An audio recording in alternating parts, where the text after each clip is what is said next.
আমাদের পরের ভিডিও। তো খাসি মাংসটা দিয়ে খাওয়াটা তোমাদের দেখাই। দেখো খাসি মাংসটা কতটা সফট, দেখেছো? তো খাসি মাংসটা কতটা সফট। এই দেখো এই পেস্টটা পুরোটাই খেয়ে দেখবো কেমন। এই দেখো অপূর্ব।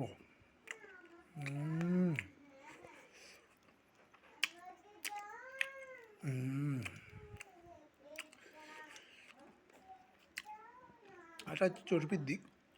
এই দেখো এবারে এটাকে একটু ভাতের সাথে মাখাবো। এই দেখো